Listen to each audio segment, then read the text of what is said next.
40 pays. Et l'objectif de cette alliance, c'est d'accélérer la transformation numérique du continent.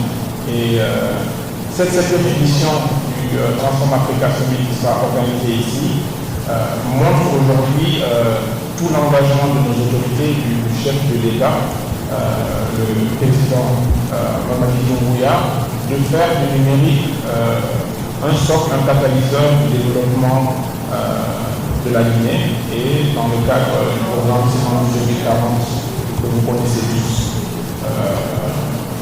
Vous donnez quelques chiffres de l'édition 2023 qui s'est tenue au Zimbabwe, et ça c'est pour vous donner encore un peu de contexte sur l'événement.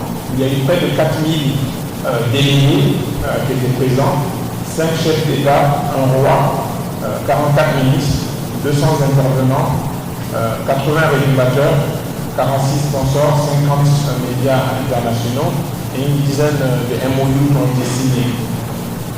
Donc ça c'est pour vous donner un peu de contexte et la dimension de cet événement. Comme Madame la ministre le disait tantôt, c'est une opportunité historique pour notre pays. C'est la première fois que cet événement se tiendra dans l'espace francophone et en Afrique de l'Ouest. Donc c'est un événement qui est nouveau pour beaucoup de personnes sur cette partie du continent et c'est un honneur pour nous de pouvoir l'accueillir ici pendant 3 jours. Il sera de Conakry, bien sûr, la capitale du numérique pendant cette période. On s'attend à plus de 2000 délégués, entre 6 et 10 chefs d'État, des délégations ministérielles, des partenaires privés qui seront là. Au niveau des enjeux pour la Guinée, ça permettra de renforcer notre influence sur le continent, mais aussi dans le monde francophone, à travers les discussions et les ateliers qui seront ici durant cette période, mais toutes les délégations étrangères que nous allons accueillir ici. En termes de renommée économique, c'est des retombées directes sur les hôtels, les transports, l'artisanat, la fiscalité, le tourisme. C'est des opportunités de business aussi pour nos entreprises, nos startups locales.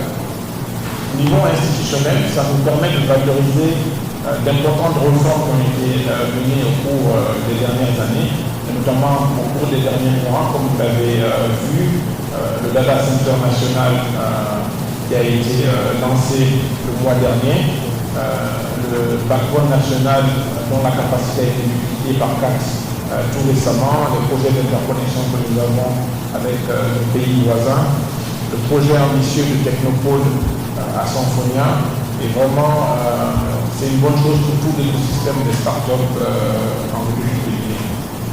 Au niveau des bénéfices pour les partenaires et les sponsors, ça permettra une visibilité continentale pour nos entreprises qui sont là et qui vont bien vouloir sponsoriser, un accès à 40 gouvernements africains. Et on dit plus 40 pays parce qu'il y a 40 pays membres, mais il y aura beaucoup plus de pays. Au Zimbabwe, il y avait 99 pays représentés, mais pour vraiment ne pas donner des chiffres comme ça au hasard, on a dit 40 pays, mais il y aura beaucoup plus. Pour le secteur privé, ça permet de se positionner de manière stratégique et commerciale avec des espaces d'exposition qui sont aménagés pour l'occasion, des possibilités de branding pour les différentes sessions officielles et avec les médias sur nous. Donc au programme, comme Mme la ministre l'a dit, on a le Conseil des régulateurs africains et le président de ce conseil, c'est le directeur de la RDP. On aura une journée qui sera dédiée aux investissements. Donc ça sera une opportunité de vendre la destination Guinée.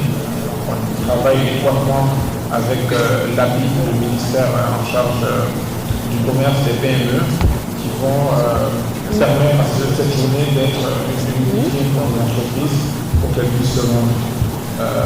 Il y a le sommet des chefs d'État qui se tiendra le 12.